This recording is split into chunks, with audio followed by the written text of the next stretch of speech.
Hello, hello, salut à tous, j'espère que vous allez bien. Bienvenue à Tout se passe en Afrique, ici Christian Seri, votre agent immobilier à Dallas, dans l'état du Texas. Donc voilà, si c'est la première fois que tu te connectes sur cette chaîne, j'aimerais t'inviter à liker, partager et à t'abonner. Like, et donc ça va faire bouger l'algorithme de YouTube et donc voilà, et partage également. Donc voilà, souscris, et puis ici on parle d'éducation, on parle d'éducation immobilière, on parle de vision, on parle de business et on parle d'empowerment.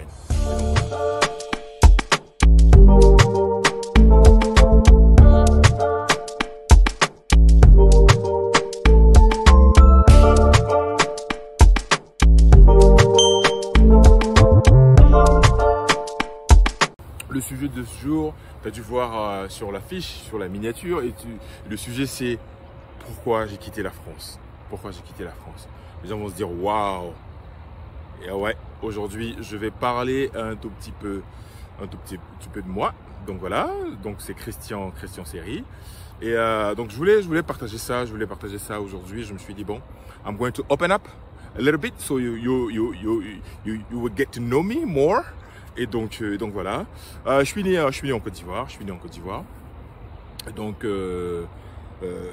débarqué en France, la famille, rejoindre les parents et tout ça, à Paris. Donc j'ai passé pratiquement la majeure partie de ma vie d'adulte en France. J'ai passé pratiquement la majeure partie de ma vie en France. Et don't get me wrong, j'aime beaucoup la France, comme j'ai dit, j'ai passé la majeure partie de ma vie là-bas et j'y ai pratiquement tout fait, j'y ai tout appris et j'aimerais juste dire que le bonheur se trouve partout. Donc je dis souvent que le bonheur est un choix. Donc si tu vis au Burkina, à Ouagadougou, au Népal ou à Madagascar ou au Tibet, tu peux être heureux. Donc le bonheur est un choix et après, voilà, d'autres se sentent mieux en France, d'autres se sentent mieux au Niger. Et bon voilà, donc je voulais dire ça. Et donc j'apprécie beaucoup la France où j'ai fait mes études, j'ai tout fait là-bas, j'ai commencé à travailler là-bas et tout ça. Et puis voilà, à un moment, tu essaies d'évoluer.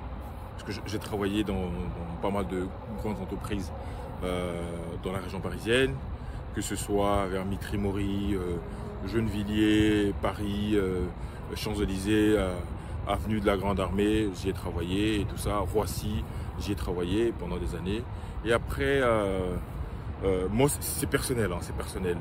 Je sentais un peu le plafond de verre. Et je me sentais comme dans un box, dans un carré. Donc voilà, dans une case où tu dois rester là. Tu la fermes et tu restes là. Reste mignon et reste là. Donc après, ça dépend des ambitions de chacun. Pour des personnes, le seul fait d'arriver en France, pour eux, c'est bon, ils ont réussi. Donc je les blâme pas. Donc voilà. Pour nous autres, c'est pas le fait d'avoir un logement, manger, se vêtir qui était le plus important. Donc moi, mes ambitions même et mes rêves me dépassaient. Et donc j'aime bien cette citation là qui dit que le rêve ne s'use que lorsqu'on ne s'en sert pas. Si tu fais pas de tes rêves une réalité, bon, ça va rester dans le tiroir et tu ne feras rien du tout. Donc je me sentais comme ça, je me suis dit il fallait que je bouge, mais je ne savais pas où. Mais j'avais certainement en moi, je savais que je suis international. Je le sentais déjà en moi, que j'allais pas rester là comme ça. C'est pourquoi, depuis plus jeune en fait, j'avais ce goût-là pour l'anglais. Pour ceux qui me connaissent, depuis que je suis au collège, au lycée, j'aimais beaucoup l'anglais. Et donc je m'étais même juré à moi, je me suis dit que avant de faire quoi que ce soit comme métier, il faut que j'ai au minimum une licence ou une maîtrise en anglais. Donc c'est ce que j'ai pu faire à Jussieu Paris 7, à l'UFR en anglophone. C'est ce que j'ai pu faire. Et après, je me suis, comme je savais que j'allais être international, je me suis lancé dans la supply chain et logistique. Donc devenu, j'ai fait de l'import-export, maritime, aérien, j'ai fait de la réglementation import-export, j'ai travaillé à Boston pour Thermo Fisher Scientific, j'étais au département compliance. Donc voilà, j'ai été ici à Dallas, directeur supply chain d'une entreprise ici. Donc voilà, à un moment, je me suis dit, bon, donc l'anglais là, c'est l'anglais qui m'a permis de faire ça. Parce que j'avais l'anglais et donc je pouvais partir où je voulais. Et je savais que partout où je partais, je pouvais avoir du travail. Donc l'anglais, c'est super important. Je m'étais assigné ça, je me suis dit, il fallait que je le fasse. Et j'ai pu le faire. Et donc voilà, pour moi, c'était... je me suis dit, il fallait aller voir ailleurs. La France, tu l'aimes. Comme disait Sarkozy, hein, tu l'aimes ou tu la quittes. Donc moi, je l'aime, mais bon, je suis quand même parti. Ma famille y est, ma fille est née en France. Et donc, je vais beaucoup, j'y vais. Mais j'y vais pour les vacances, pour voir la famille. Et je suis aux États-Unis. Donc, je suis agent immobilier. J'ai mon entreprise, j'ai créé 2 entreprises que je gère. Et donc voilà, je suis maintenant ici, je suis posé ici. Et c'est pas tout. Être aux États-Unis, il y a encore d'autres missions. Et parce que quand je venais aux États-Unis, je me suis dit bon, je vais là-bas et tout ça. Et voilà.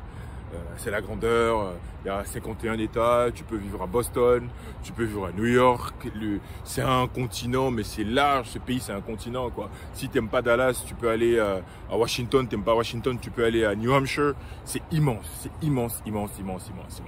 Donc voilà, ici tu as toutes les possibilités de réussir. C'est-à-dire que quand tu es là, tu te dis que tout peut arriver, tout peut arriver du moment que tu travailles.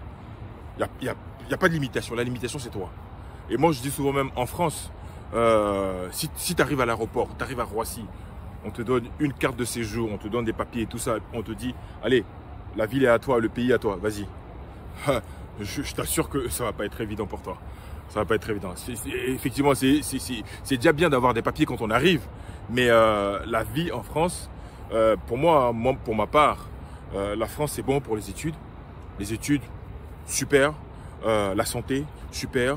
Le style vestimentaire, tout ça, la culture, l'architecture, c'est bien. Mais sinon, si c'est pour vivre, travailler pour une entreprise, être payé à la fin du mois, tous les mois, et puis tous les virements, tous les prélèvements passent entre le 1er et le 6 du mois. Après ça, tu attends encore à la fin du mois pour avoir ton salaire. Ici aux États-Unis, on te paye chaque semaine ou on te paye chaque 2 semaines. Ceux qu'on paye à la fin du mois, c'est vraiment ceux qui ont des gros salaires. Donc voilà. Donc c'est un peu ça. Et donc voilà. Donc je le redis, hein, la France, c'est bien pour les études, la santé et tout ça. Et beaucoup de Français, qui sont dans la recherche, se sont expatriés ici aux États-Unis, à Boston. Si vous allez dans les laboratoires de Boston, la plupart, ce sont des Français. Ils ont fait des études de doctorat à Montpellier, Paris, tout ça. Ils ont même à l'université de Marie Curie, jusqu'à Paris 7, tout ça. Mais la plupart de ces chercheurs-là sont ici aux États-Unis. Hein, parce que le budget que les Américains mettent dans la recherche dans les laboratoires, la France ne met même pas le 1/16e. Hein. Ici, les budgets sont colossaux pour la recherche. Donc, il manque de budget en France. Donc, tous ces chercheurs français, la plupart, plein, sont ici aux États-Unis, qui leur offrent plus d'opportunités. Une maison en France, le mètre carré, c'est tout petit. Déjà, étant ce qu'on est, Africain ou immigré, pour trouver un logement, c'est déjà compliqué. Et donc, les Africains en France, ils ne déménagent pas comme ça. Hein. Le mec, il a trouvé sa maison, il peut y rester 15 ans, 20 ans. Hein. Mais ici aux États-Unis, tu peux déménager comme tu veux. Tu peux changer d'appartement, de maison comme tu veux. Tu as un salaire, tu as des fiches de paye, tu as de quoi à payer tout de suite. Feeling, allez hop, tu prends la maison. Et non, les maisons même sont là et t'attendent. C'est marqué devant les grands complexes. Leasing, ils cherchent des locataires. Ce qui est différent, complètement différent en France. Mais effectivement, la superficie et celle de la France et des États-Unis, c'est pas pareil. Donc je comprends bien qu'il y a plus d'espace ici. Donc les maisons, au mètre carré, c'est immense. Il y a de l'espace. Les chambres, les balcons, l'arrière-cour, c'est vraiment... En France, tu as tout ça lorsque tu es en province. Et voilà, contrairement à la vie à Paris, mais en province, tu as plus d'espace et tout ça. Et donc voilà. Et je suis aux États-Unis, tout se passe bien, par la grâce du Seigneur, par la grâce de Dieu. Et maintenant, la vie des États-Unis, c'est bien, mais comme je dis, mon ambition, elle est grande. Et depuis quelques années, je sens l'appel de l'Afrique. Comme j'aime dire, I'm a global brand. I'm too global to be local. Donc la vision là, c'est pour l'Afrique. Comment toute la petite expérience qu'on a pu acquérir, soit en Europe, ici aux États-Unis, la redonner en Afrique, dans la formation, l'encouragement, to empower les new generation, que ce soit en Côte d'Ivoire, au Mali, au Burkina, au Sénégal. Franchement, ma vision, elle est africaine. Elle est africaine. Et je sens vraiment l'appel de l'Afrique. C'est pas faire de l'argent ou des millions. Comment est-ce que je peux me rendre utile à mon continent? C'est ça ma mission. Comment est-ce que je peux apporter? Comment est-ce que je peux aider? Moi, à mon niveau. Je sais que quand j'étais plus jeune, j'étais vraiment politique et tout ça. On essayait de faire les marches à Paris, tout ça. Depuis, ça fait très longtemps, la politique, franchement, pour ceux qui me connaissent, la politique ne m'intéresse pas. On peut en parler. Le moment des votes arrive, je peux voter. Mais comme je dis les Ivoiriens, je me cherche. Parce que je sais que c'est dans le business que je pourrais m'en sortir. Tu vas lutter pour des politiciens, ils se connaissent eux tous là-bas, ils mangent ensemble, ils font ce qu'il y a à faire. Et à la fin de la journée, moi je vote. Mais tout ce qui est militer et aller crier partout sous tous les toits, j'ai arrêté tout ça. Je fais pas ça. Je suis que pour le business. Comment est-ce que je peux aider? Comment est-ce que je peux apporter de mon expertise? Comment est-ce que je peux faire un changement? Et le jour que je ne serai pas sur la terre, un pourra dire que j'ai connu Christian Séry, ce monsieur, il m'a impacté, il a changé ma narrative, il m'a aidé, il m'a encouragé. Donc c'est ça la mission. C'est ça la mission. Comment est-ce qu'au travers de ce que je fais, l'immobilier, comment apporter, et même pas forcément l'immobilier, mais dans d'autres domaines. Donc voilà. Donc voilà. C'est ça la mission. Et dans cette dynamique-là, à Abidjan, le 5 octobre prochain, parce qu'on sera à la 3e édition de Business Apéro Christ Abidjan. Donc le 5 octobre, je serai à Abidjan, par la grâce de Dieu. On viendra partager les stratégies gagnantes en immobilier.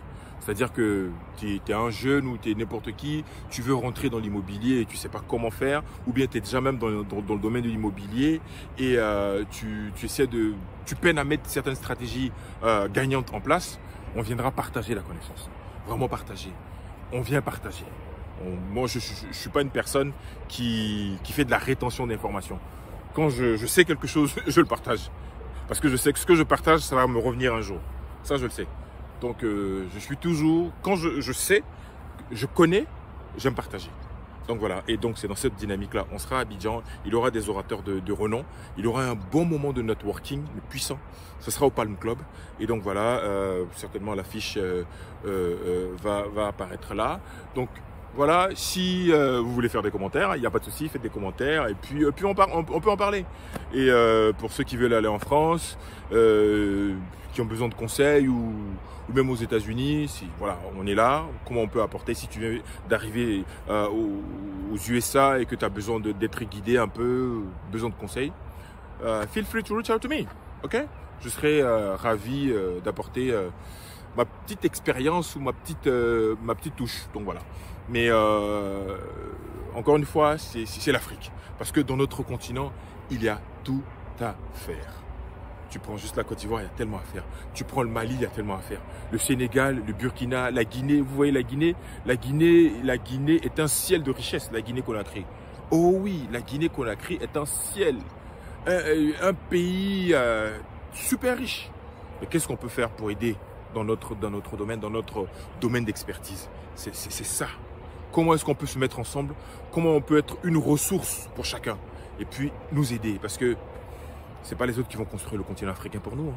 C'est pourquoi cette chaîne, je l'ai appelée « Tout se passe en Afrique ». Parce que dans 20 ans, les gens vont immigrer en Afrique. Même dans 15 ans, les gens vont venir immigrer en Afrique. Il y a un Béninois qui a fait un film en 2006-2007, je me souviens encore. Le film s'appelle « Africa Paradis ». Ce film-là ça m'a fait réfléchir. Dans ce film-là, en fait, l'Afrique était le continent qui était le plus riche de la Terre. Et donc tous les Européens, les Américains et je sais pas les Occidentaux, ils immigraient en Afrique, ils étaient des sans-papiers, ils étaient poursuivis par la police. Et ils étaient stressés parce que toutes les richesses se trouvaient en Afrique et tout le monde y allait. Et je pense que c'est en train de shifter, c'est en train de changer, la dynamique est en train de changer. Et donc maintenant, vous voyez que ce qu'on appelle les répates, beaucoup d'Africains qui sont nés en France, il n'y a plus de complexe. On est Africain, on est comme ça, on veut retourner en Afrique et on veut apporter. Et c'est pareil, mais avant, quand tu disais que tu es Africain, bon, tu étais là un peu, là, non, on assume. On assume, et fier d'être Africain, et fier de qui nous sommes. Voilà, c'est notre identité. Et donc voilà, j'ai des amis encore qui avaient déjà compris ça il y a longtemps. J'ai un pote qui est rentré depuis 2014. Il est rentré, il est d'origine marocaine, il est rentré au Maroc. Mais quand il faisait la démarche, bon, moi j'étais encore en France, bon, on était encore là-bas, et j'avais pas trop compris. Et là où je vous parle, il est directeur de je ne sais pas quoi dans une très grande compagnie à Casablanca. Donc voilà, il a un autre niveau. Il a un autre niveau. Et ceux qui sont partis depuis, qui sont retournés en Afrique pour y travailler, pour y investir, et ces 5 dernières années, les gens sont à un autre niveau. Donc voilà, quand on est sérieux dans ce qu'on fait, on apporte une vraie expertise dans ce qu'on fait, et il y a cette confiance-là, il n'y a pas de raison de ne pas réussir dans ce qu'on fait. Donc voilà. Donc si tu as apprécié, et si tu veux la partie numéro 2, n'hésite pas à faire un commentaire, et puis on se retrouve à très bientôt sur Tout se passe en Afrique. Allez, salut!